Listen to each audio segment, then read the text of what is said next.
ಬೈಕ್ನಲ್ಲಿ ಹೋಗೋ ಸಂದರ್ಭದಲ್ಲಿ ಹೆಲ್ಮೆಟ್ ಯಾಕೆ ಹಾಕಿಲ್ಲ ಅಂತ ಹೇಳಿ ತಡೆದು ಪ್ರಶ್ನೆ ಮಾಡಿದ ಪೊಲೀಸರನ್ನೇ ಇಲ್ಲೊಬ್ಬ ಭೂಪ ಕಚ್ಚಿರುವ ಘಟನೆ ನಡೆದಿದೆ. ಬೆಂಗಳೂರಿನ ವಿಲ್ಸನ್ ಗಾರ್ಡನ್ನಲ್ಲಿ ನಡೆದಿರುವ ಘಟನೆ ಇದು. ಹೆಲ್ಮೆಟ್ ಹಾಕದೆ ಬೈಕನ್ನು ಸಂಚಾರ ಮಾಡ್ತಾ ಇದ್ದ ಆತನನ್ನ ತಡೆದು ಟ್ರಾಫಿಕ್ ಪೊಲೀಸರು ಪ್ರಶ್ನೆ ಮಾಡಿದ್ದಾರೆ. ಹೆಲ್ಮೆಟ್ ಯಾಕೆ ಹಾಕಿಲ್ಲ ಅಂತ ಹೇಳಿ. ಆ ಸಂದರ್ಭದಲ್ಲಿ ವಿಲ್ಸನ್ ಗಾರ್ಡನ್ ಸಂಚಾರಿ ಪೊಲೀಸರ ಕೈಗೆ ಕಚ್ಚಿದ್ದಾನೆ ಕಿರಾತಕ. ವಿಲ್ಸನ್ ಗಾರ್ಡನ್ನ 10ನೇ ಕ್ರಾಸ್ನಲ್ಲಿ ನಡೆದಿರುವ ಹುಚ್ಚಾಟ ಪ್ರಕರಣ ಇದು. ತಕ್ಷಣ ಬೈಕ್ ಸವಾರನನ್ನ ವಶಕ್ಕೆ ಪಡೆದಿದ್ದಾರೆ ಹೊಯ್ಸಳ ಸಿಬ್ಬಂದಿ. ಸಂಚಾರಿ ಪೊಲೀಸರಿಂದ ಆರೋಪಿ ವಿರುದ್ಧ ಇದೀಗ ದೂರು ಕೂಡ ದಾಖಲಾಗಿದೆ.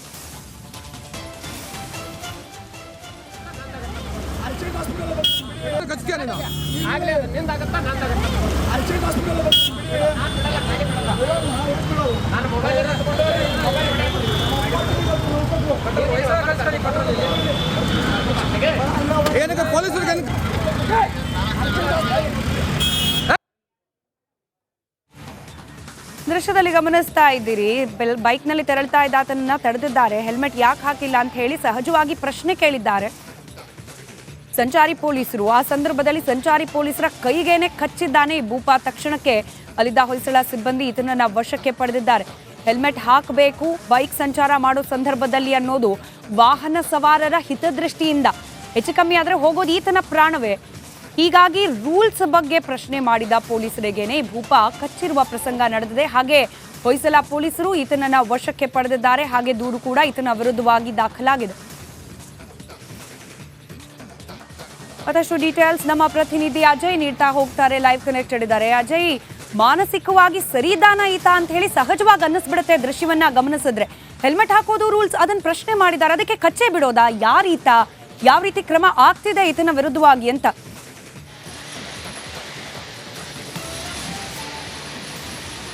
ಖಂಡಿತವಾಗ್ಲೂ ಸ್ಮಿತಾ ರಂಗನಾಥ್, ಅಂದರೆ ಈಗಾಗಲೇ ಟ್ರಾಫಿಕ್ ಪೊಲೀಸರು ಈಗಾಗಲೇ ಮತ್ತೆ ಆ್ಯಕ್ಟಿವ್ ಆಗಿರುವಂಥದ್ದು. ಅಂದರೆ ಯಾರ್ಯಾರು ಹೆಲ್ಮೆಟ್ ಹಾಕೋಲ್ಲ ಮತ್ತು ಟ್ರಾಫಿಕ್ ರೂಲ್ಸ್ನ ಯಾರು ಫಾಲೋ ಮಾಡೋಲ್ಲ ಅಂಥವ್ರ ವಿರುದ್ಧ ಈಗಾಗಲೇ ಕ್ರಮ ತಗೊಳ್ಳೋದಕ್ಕೂ ಕೂಡ ಈಗಾಗಲೇ ರೋಡಿಗೂ ಕೂಡ ಇಳಿದಿರುವಂಥದ್ದು. ಈಗಾಗಲೇ ಈ ಒಂದು ದೃಶ್ಯ ಏನು ಇದೆ, ಇದು ವಿಲ್ಸನ್ ಗಾರ್ಡನ್ 10ನೇ ಕ್ರಾಸ್ನಲ್ಲಿ ನಡೆದಿರುವಂತಹ ಘಟನೆ ಅಂತೇಳಿ ಈಗಾಗಲೇ ಗೊತ್ತಾಗ್ತಾ ಇರುವಂಥದ್ದು. ಅಂದರೆ ಏನಿತ್ತ ಹೆಲ್ಮೆಟ್ ಹಾಕಿರಲಿಲ್ಲ, ಸ್ಟೈಲಾಗಿ ಕೂಲಿಂಗ್ ಗ್ಲಾಸ್ ಹಾಕ್ಕೊಂಡು ಹ್ಯಾಟ್ ಹಾಕೊಂಡು ಬರ್ತಿರ್ತಾನೆ. ಇದನ್ನು ಅಲ್ಲಿದ್ದಂತಹ ಟ್ರಾಫಿಕ್ ಪೊಲೀಸ್ ಏನಿರ್ತಾರೆ ಅವರು ಕೂಡ ಅವರ ಏನು ದಿನಚರಿ ಕೆಲಸವನ್ನ ಮಾಡ್ತಾ ಇರ್ತಾರೆ. ಯಾರ್ಯಾರು ಟ್ರಾಫಿಕ್ ರೂಲ್ಸ್ನ ಫಾಲೋ ಮಾಡೋದಿಲ್ಲ ಅಂಥವ್ರನ್ನ ಪ್ರಶ್ನೆ ಮಾಡ್ತಿರ್ತಾರೆ. ಅದೇ ಸಂದರ್ಭದಲ್ಲಿ ಕೂಡ ಈತ ಬಂದಿರುವಂಥದ್ದು. ಈತ ಬಂದಾಗ ಯಾಕಪ್ಪ ನೀನು ಇಲ್ಲಿ ಹೆಲ್ಮೆಟ್ ಹಾಕಿಲ್ಲ ಅನ್ನೋ ಒಂದು ವಿಚಾರವನ್ನು ಕೇಳ್ತಾರೆ. ಆದರೆ ಆತ ನಾನು ಹಾಸ್ಪಿಟ್ಲಿಗೆ ಹೋಗ್ತಾ ಇದ್ದೀನಿ, ಅರ್ಜೆಂಟಾಗಿ ಹೋಗ್ತಿದ್ದೀನಿ, ನನ್ನ ಹಿಡಿಬೇಡಿ, ನಾನು ಏನೇ ಇದ್ರೂ ಕೋರ್ಟಲ್ಲಿ ನೋಡ್ಕೊತೀನಿ ಅಂತೇಳಿ ಈ ರೀತಿಯಾಗಿ ಮಾತುಗಳನ್ನ ಈತ ಹೇಳ್ತಾ ಇರ್ತಾನೆ. ಇದನ್ನು ಕೂಡ ಪ್ರಶ್ನೆ ಮಾಡ್ತಾರೆ. ಇಲ್ಲ ನೀನು ಗಾಡಿಗೆ ಸೈಡಿಗೆ ಹಾಕು, ಆಮೇಲೆ ಮಾತಾಡಂತೆ ಅಂತ ಹೇಳಿ ಅವರು ಕೂಡ ಹೇಳ್ತಾರೆ. ಆದರೆ ಈತ ಅದಕ್ಕೆ ಬಗ್ಗೋದಿಲ್ಲ. ಆಗ ಏನು ಅವರಿಬ್ಬರ ಮಧ್ಯೆ ಒಂದು ರೀತಿ ವಾಗ್ವಾದ ಆಗುತ್ತೆ. ಅದೇ ಸಂದರ್ಭದಲ್ಲಿ ಏನು ಪೊಲೀಸರ ಕೈಯನ್ನು ಈತ ಕಚ್ಚುವಂಥ ಕೆಲಸವನ್ನ ಮಾಡ್ತಾನೆ. ಆನಂತರ ಏನು ನಾವು ಇಲ್ಲ ಆತನನ್ನು ಏನು ಗಾಡಿಯನ್ನು ಕೂಡ ಸೈಡಿಗೆ ತಗೊಂಡು ಹೋಗ್ತಾರೆ. ಆಮೇಲೆ ವಿಡಿಯೋ ರೆಕಾರ್ಡನ್ನು ಸಹ ಮಾಡ್ತಾರೆ. ಸೊ ಆ ಸಂದರ್ಭದಲ್ಲೂ ಕೂಡ ಅಕ್ಕಪಕ್ಕದವರು ಕೂಡ ಹೇಳ್ತಾರೆ, ಯಾಕೆ ಈ ರೀತಿಯಾಗಿ ಮಾಡ್ತಾ ಇದೆಯಾ ಅನ್ನೋ ಒಂದು ಪ್ರಶ್ನೆಯನ್ನು ಕೂಡ ಮಾಡ್ತಾರೆ. ಆ ನಂತರ ಆತ ಕೂಡ ಎಷ್ಟು ಇದು ಮಾಡಿದ್ರು ಬಿಡೋದಿಲ್ಲ, ಹಠ ಮಾಡ್ತಾನೆ. ಇಲ್ಲ ನನ್ನ ಆಸ್ಪತ್ರೆಗೆ ಹೋಗಬೇಕು ಬಿಡಿ ಅನ್ನೋ ಒಂದು ಮಾತನ್ನು ಕೂಡ ಹೇಳ್ತಾನೆ. ಆ ನಂತರ ಅಲ್ಲಿದ್ದಂಥ ಟ್ರಾಫಿಕ್ ಪೊಲೀಸರು ಆತನ ಏನು ಬೈಕ್ನ ಕೀನ ಕಸ್ಕೊಂಡಿರ್ತಾರೆ. ಆ ನಂತರ ಏನು ಹೊಯ್ಸಳಕ್ಕೂ ಕೂಡ ಬರೋದಕ್ಕೂ ಕೂಡ ಹೇಳ್ತಾರೆ. ಆ ನಂತರ ಈಗಾಗಲೇ ಕೇಸ್ ಕೂಡ ಆತನ ಮೇಲೆ ದಾಖಲಾಗಿದೆ ಅನ್ನೋ ಮಾಹಿತಿ ಕೂಡ ಬರ್ತಾ ಇರುವಂಥದ್ದು. ಇನ್ನು ಪೊಲೀಸರು ಕೂಡ ಆತನ ನಂಬರ್ ಪ್ಲೇಟ್ ಏನಿದೆ, ಗಾಡಿ ನಂಬರ್ ಪ್ಲೇಟ್, ಅದನ್ನು ಕೂಡ ಚೆಕ್ ಮಾಡಿದರೆ ಎಷ್ಟು ಕೇಸ್ ಇದೆ ಅನ್ನೋದ್ರ ಬಗ್ಗೆ ಕೂಡ ಈಗಾಗಲೇ ಕೂಲಂಕುಷವಾದಂಥ ಪರಿಶೀಲನೆ ಸಹ ಮಾಡ್ತಾ ಇರುವಂಥದ್ದು. ಸ್ಮಿತಾ ರಂಗನಾಥ್. ರೈಟ್, ಧನ್ಯವಾದ ಅಜಯ್ ಮಾಹಿತಿಗಾಗಿ.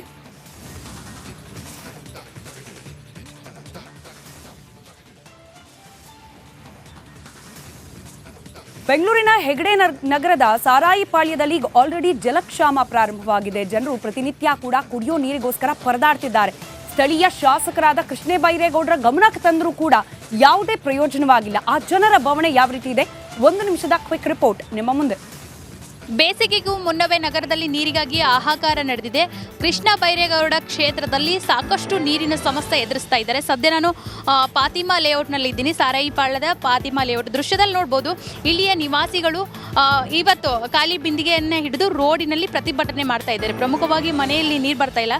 ಕಳೆದ 2 ವರ್ಷಗಳಿಂದ ಈ ಭಾಗದಲ್ಲಿ ನೀರಿನ ಸಮಸ್ಯೆ ಇತ್ತು. ಅಷ್ಟೇ ಅಲ್ಲದೆ ಬೇಸಿಗೆಗೆ ಬರ್ತಾ ಇದೆ. ಸೊ ಆದ ಕಾರಣದಿಂದ ನೀರಿನ ಟ್ಯಾಂಕರ್ ಕೂಡ ನಮಗೆ ಅವೈಲೇಬಲ್ ಆಗ್ತಿಲ್ಲ ಇನ್ ಟೈಮಲ್ಲಿ. ಸೊ ನೀರಿನ ರೇಟ್ ಕೂಡ ಜಾಸ್ತಿ ಆಗ್ತಾ ಇದೆ ಅನ್ನೋ ಅಳಲನ್ನು ತೋಡಿಕೊಂಡಿದ್ದಾರೆ. ನಿವಾಸಿಗಳಿದ್ದಾರೆ, ಮಾತಾಡಿಸ್ತಾ ಹೋಗೋಣ. ಪ್ರಮುಖವಾಗಿ ಮಹಿಳೆಯರು, ನೀರಿನ ಸಮಸ್ಯೆ ಮುಂಚೆನೂ ಇತ್ತು, ಬೇಸಿಗೆಯಲ್ಲಿ ಯಾವ ರೀತಿ ನಿಭಾಯಿಸ್ತೀರಾ ಅಂತ? ನಾವು ಟ್ಯಾಂಕರ್ ಎಲ್ಲ ತರಿಸ್ತಾ ಇದ್ರು, 1000 ರೂಪಾಯಿ ಆಗಿದೆ ಟ್ಯಾಂಕರು. ಇವಾಗ ಅದಕ್ಕೆ ನಾವು ಬೀದಿಗೆ ಬಂದಿದ್ದೀವಿ. ನಮ್ಮದು ಏನಾದರೂ ಒಂದು ಡಿಸಿಷನ್ ತಗೊಳ್ಳಿ, ನಮಗೆ ನೀರ್ದು ಸಮಸ್ಯೆ ಇದೆ, ಅದು ಸಾಲ್ವ್ ಮಾಡಿ ಅಂತ ನಾವು ಇದು ಮಾಡ್ತಾ ಇದ್ದೀವಿ. ಸಮಸ್ಯೆಯನ್ನ ಆಲಿಸದೇ ಇದ್ರೆ ನಾಳೆ ಪ್ರತಿಭಟನೆಯ ಎಚ್ಚರಿಕೆಯನ್ನ ಸ್ಥಳೀಯ ನಿವಾಸಿಗಳು ನೀಡಿದ್ದಾರೆ. ಕ್ಯಾಮರಾ ಪರ್ಸನ್ ಮಹೇಶ್ ಜೊತೆ ಸವಿತಾ ರಾಮಚಂದ್ರ, ರಿಪಬ್ಲಿಕ್ ಕನ್ನಡ, ಬೆಂಗಳೂರು. ಕ್ಯಾಪ್ಟನ್ ಅರ್ಜುನ್ನ ಕೊಂದಿದ್ದು ಯಾರು? ಅವ್ರ ನರೇಟಿವ್ ಎಲ್ಲಿ ತಂದಿಟ್ಟಿದ್ದಾರೆ ಅಂತಂದ್ರೆ ಸಂಪತ್ತನ್ನ ಹಂಚಿಬಿಡೋದು ಅಂತ. ಇದು ಸ್ಟುಡಿಯೋ ಟಿಪ್ಪು ಜಯಂತಿ ಮಾಡಕ್ಕೆ ಅವ್ರಿಗೆ ಖಂಡಿಸಿದ್ರು. Very nice. ಯಾರು ತಪ್ಪು ಮಾಡಿರೋದಿಲ್ಲಿ? ಓಲೈಕೆ ಹೇಳಿಕೆ ಇದು ಅಂತ ಹೇಳಿ ಯಾಕೆ ಪರಿಗಣಿಸಬಾರದು? I.N.I. ಇದು ವೇದಿಕೆ. ಇದು ಫೋಟೋ ಎಲ್ರಿಗೂ ಒಂದು ಟೈಮ್ ನಿಮ್ಮ ಸಮಯ ಮುಗಿದಿದೆ. ಅವ್ರು ಹೇಳಕ್ಕಿಂತ ಮುಂಚೆನೆ ಹೇಗೆ ಪ್ರತಾಪ್ ಸಿಂಹ ಪಾಸ್ ಕೊಟ್ಟಿದಂತ ಆಗ್ಲಿ ಡಿಕ್ಲೇರ್ ಆಗೋಗಿತ್ತು ಅಂತ ನನಗೊಂದು ಡೌಟ್ ಬಂತು. ಸಾಕು ನಿಲ್ಸಿ, ಸಾಕು ನಿಲ್ಸಿ. ಕೆಟ್ಟ ಪದ ಬಳಕೆ ಕಾಂಪಿಟೇಷನ್ ಇಟ್ಟಿಲ್ಲ ನಾವಿಲ್ಲಿ.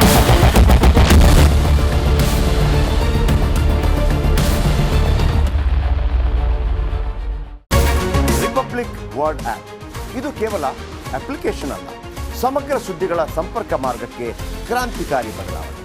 ರಿಪಬ್ಲಿಕ್ ವರ್ಡ್ ಆ್ಯಪ್ ಕೇವಲ ಸುದ್ದಿ ಅಪ್ಲಿಕೇಶನ್ ಪರಿಚಯಿಸ್ತಾ ಇಲ್ಲ, ಬದಲಾಗಿ ಡಿಜಿಟಲ್ ಸುದ್ದಿ ಬಳಕೆಯ ಹೊಸ ಯುಗಕ್ಕೆ ನಾಂದಿ ಹಾಡ್ತಾ ಇದೆ. ಇದೊಂದು ಬ್ರೇಕಿಂಗ್ ನ್ಯೂಸ್, ಪ್ರಭಾವಶಾಲಿ ಕಾರ್ಯಕ್ರಮಗಳಿಗೆ ಗಟ್ಟಿಯಾದ ವೇದಿಕೆ. ಇಲ್ಲಿ ಕೇವಲ ತಾಜಾ ಸುದ್ದಿ, ಅದರ ನೇರ ಪ್ರಸಾರ ಮತ್ತು ಚರ್ಚೆಗಳಿಗೆ ಮಾತ್ರ ಅವಕಾಶ. ರಿಪಬ್ಲಿಕ್ ವರ್ಲ್ಡ್ ಆ್ಯಪ್ ಡೌನ್ಲೋಡ್ ಮಾಡಿಕೊಳ್ಳಿ. ಗೂಗಲ್ ಪ್ಲೇಸ್ಟೋರ್ ಮತ್ತು ಆಪಲ್ ಆ್ಯಪ್ ಸ್ಟೋರ್ನಲ್ಲಿ ಲಭ್ಯವಿದೆ. ಧರ್ಮೋ ರಕ್ಷತಿ ರಕ್ಷತಃ. ಸ್ವಲ್ಪ ಮಟ್ಟಿಗೆ ಆಗ್ತಾ ಇದೆ. ಈ ಪ್ರಪಂಚ ಕುಸಿದು ಹೋಗುತ್ತೆ. ಯೋಗಿ ಆದಿತ್ಯನಾಥ್ ಅವರು ಕೂಡ ಹಾಗೆ ಹೋಗ್ತಾರೆ ಅಂತ. ಯಾವಾಗ ದೇಶ ಹಾಳಾಗುವ ಸಂದರ್ಭ ಬಂತು, ಚಾಣಕ್ಯ ಅನಿವಾರ್ಯವಾಗಿ ಪ್ರವೇಶ ಮಾಡಬೇಕು. ಅಯೋಧ್ಯೆ ರಾಮ ಮಂದಿರ ದಶಕಗಳ ಕನಸು. ಕಾಶ್ಮೀರದ 370 ಅದು ಅಬ್ರೋಗೇಟ್ ಆಗುತ್ತೆ, ನಾನು ಅನ್ಕೊಂಡೇ ಇರಲಿ. ಅಯೋಧ್ಯೆ ಕೈಗೆ ಸಿಗುತ್ತೆ, ನಾನು ಅನ್ಕೊಂಡೇ ಇರಲಿ. ಕಾಶಿ ಮಥುರೆ ಕೂಡ ಕೈಗೆ ಸಿಗಲಿ ಅಂತ ಆಶಿಸ್ತೀನಿ. ಹಿಂದೂ ಅನ್ನೋ ಪದದೇನೋ ಅದೇನೋ ಅಶ್ಲೀಲ ಪದ. ಅಶ್ಲೀಲ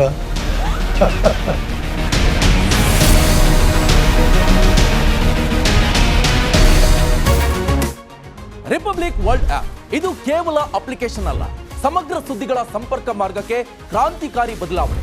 ರಿಪಬ್ಲಿಕ್ ವರ್ಲ್ಡ್ ಆಪ್ ಕೇವಲ ಸುದ್ದಿ ಅಪ್ಲಿಕೇಶನ್ ಪರಿಚಯಿಸುತ್ತಿಲ್ಲ, ಬದಲಾಗಿ ಡಿಜಿಟಲ್ ಸುದ್ದಿ ಬಳಕೆಯ ಹೊಸ ಯುಗಕ್ಕೆ ನಾಂದಿ ಹಾಡ್ತಾ ಇದೆ.